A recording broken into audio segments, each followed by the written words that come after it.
All right, we got a video over the practice FRQ test. There's two of them. This is the first. They're not numbered, but this is the one I called number one. I handed it out first. So there we go. So anyway, it says we have a Bug-Away brand pesticide is in your new formula for vegetable safe spray that they believe will be more effective for killing aphids than their current formula. They have a large plot of land with 1,000 tomato plants, and they release 5 million aphids on the land and let them infest the plants. Half the plants will be treated with each formula to see which one is better.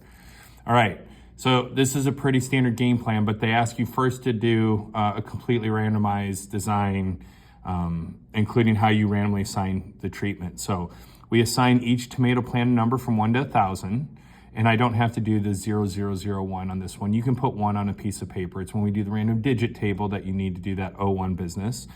Write the numbers 1 through 1,000 on a slip of paper, place into a hat, mix well, remember mixing is the randomization, and draw out 500 numbers that will receive the new formula. The other 500 will receive the old formula.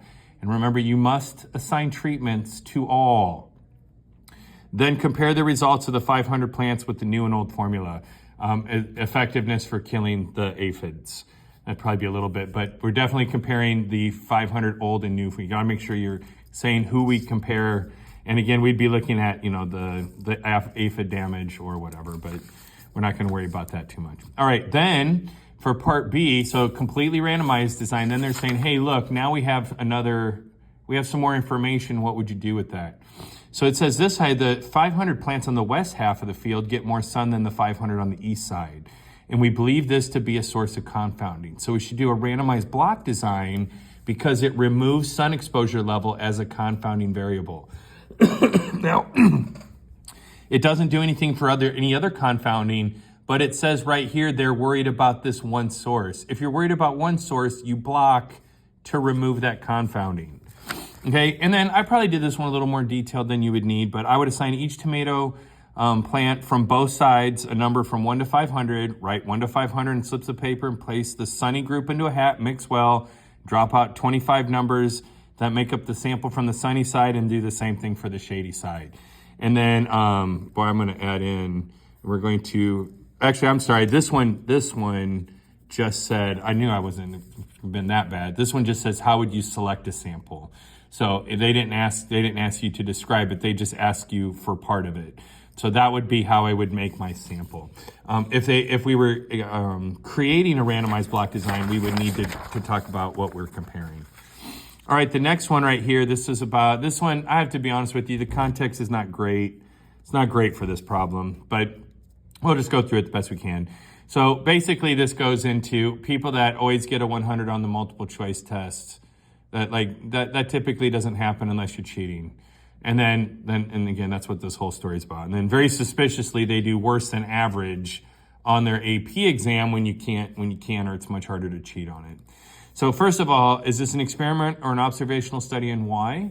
First of all, it's an observational study because there were no treatments imposed. We didn't say, hey, y'all cheat on your test, and hey, y'all don't cheat on your test. Then we would have imposed treatments. But because we did not impose treatments, it is an observational study. And by the way, if it would have been an experiment, the explanation would have been because treatments were imposed. That's literally all you have to say. As a matter of fact, that's all I would want you to say. I don't want a bunch of extra stuff on those. All right, the explanatory and response variables. So the explanatory variable is whether or not they got 100 on all their multiple choice tests. Now, if you said anything about the regular assessments in the explanatory variable, I took that.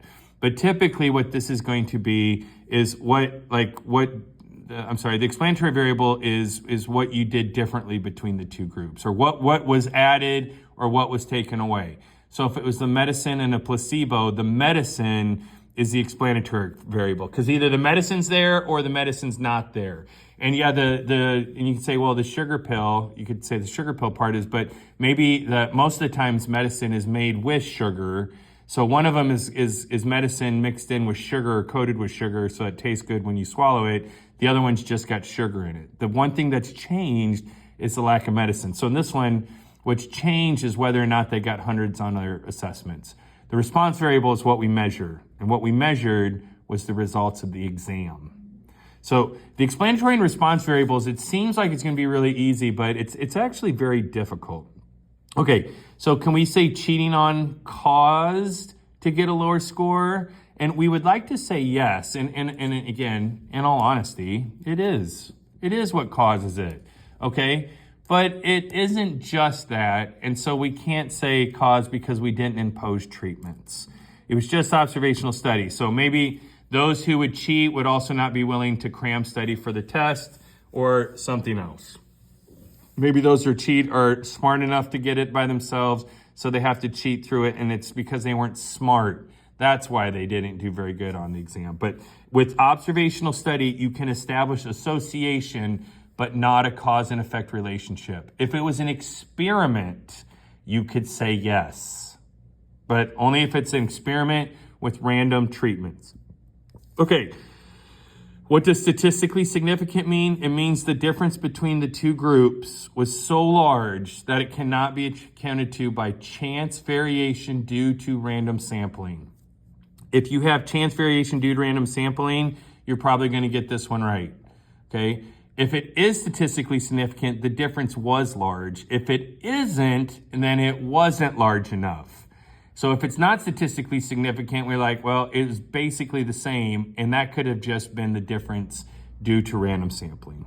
So anyway, they've been up in this one lately. Statistically significant. They also like to talk about cause and effect. Observational, when I say they, I mean the College Board on the exam, but the you cannot have a cause and effect relationship unless it's an experiment with randomly imposed treatments, and statistically significant means that the difference is so large that it can't be attributed to chance variation due to random sampling. All right, that's good repeating there. All right, the next one. On these, students tend not to do very good on these. You need to be ready, but again, that's why we're going over this. But in a factory, the quality control person randomly selects 4 of the day's 1,000 cases of protein powder and weighs every can inside the case to make sure the machines are giving the right amount of protein powder. Now, the key on this one is we select 4 of the 1,000. Okay, so we only select some of them, but then we check every can inside. That's cluster. So cluster and stratified are both groups. Clusters, I check all of some of the groups. Stratified is when I select some of all the groups. So some from each group, but clusters when you take some of the groups, but look at every single one of them in there. All right, the next one. This one, they're trying to make you say that it's a randomized block design. A group of employees are getting entered a contest for a free vacation. 12 women and 6 men, and everyone fills out a 40-question questionnaire on their own time, and the computer selects a winner. So everybody's thrown into one pot, we take out one winner. Again, because they mentioned the men and the women, they're trying to make you think that it's a block, and we separated them, but everybody puts their stuff in one drawing, and then we just draw from that. So that's a simple random sample, and again, College Board approved abbreviation for simple random sample is SRS. Even on an FRQ exam question, you can say SRS. All right, and then here's where we're going to have the most problems is the bias question. Okay, so first of all, on this one, it says identify and explain the bias. So you identify it, explain it, and then you have to say whether or not the sample obtained with this method would give you results that were bigger or smaller than the true population proportion, or population mean. All right, so the first one says, we're tired of getting the same results, so we said, instead of saying, are you in favor of Obamacare, they said, do you like paying for health insurance you can't use so others can have health insurance that they don't have to pay for? Which is not exactly what Obamacare is, but since Obamacare, my insurance doesn't cover anything anymore, so other people can have insurance they don't have to pay for. So obviously a little salty about that, but this was written a long time ago. There really is no insurance anymore, so it doesn't matter. But anyway, this is response by doing the wording of the question, because they even changed the wording of the question. But saying that you're paying for stuff you can't have so other people can have stuff for free, nobody's down with that. Nobody is down with that. And let's present that the approval for Obamacare, let's say it was 55%. This, if I ask the question, do you like paying health insurance that you can't have or you can't use so other people can have one they don't pay for? Almost nobody's saying yes to that. I would suggest it be 10% or less that said they were okay with that. So we got, the sample that we get would be much lower than the true population proportion of those in favor of Obamacare. Now, if I said against Obamacare, I would say it backwards. All right, this next one, again, I'm gonna be honest with you, the question is not that great. So if you said under coverage and you explain under coverage, I would have taken it. I would have taken this one for sure. The idea is for under coverage is that the way I set up the survey, some people can't be part of the survey. So if I do a cell phone survey, if I call cell phone numbers, anybody without a cell phone has been systematically removed because I chose cell phones. Now in this one, it sounds like the teacher went ahead and asked when those kids were gonna be gone, which again, I'd probably need to fix that up a little bit. Non-response is when it's not that we've been systematically removed, but we have removed ourselves or something else is removing us from being part of the survey. So she was collecting data from her students, so those students were able to be surveyed. But because they were absent on a day, that they basically have removed themselves, kind of like not answering the phone if the phone rings. That was my idea there. But again, if you say under coverage and describe this, it's not right. If you say under coverage because the teacher has systematically removed these 3 kids from being part of the survey, and then again, on both of those, it's only an issue if the people you're excluding would be suggested to have a different opinion than those who you're not. Well, in this one, they clearly do because it says they want it to be harder. Everybody else wants it to be easier. Okay. Anyway, make sure you name it, describe it, and then sample obtained is lower or higher than the true population proportion. All right, and then we got this random digit problem. So first of all, there are definitely some repeats. Be ready for that. Be ready for that. I mean, I just don't know what else to say. If you do it and there's no repeats, go back and fix it because there's repeats. And as a matter of fact, there's 23 is a repeat and 37 is a repeat. So there's a couple of them on there. But just be careful. Although I don't see, there's 20, okay. All right, so anyway, so when I assign the random digits, a lot of people put iPhone winners here, and that's not correct. These numbers are assigned to the people who could win an iPhone. It's not to all the winners. Only 5 of them got to win. That's 70 numbers. It's not 70 winners. And then the unassigned, and I have screwed this up, and I'm just too lazy. I'm not going to erase it and change it. But explain your process. That's down here, and then the group of 5 should be here. I guess I will not be taking off if you put them in the wrong box on the test, since I'm going to be too lazy to change it myself.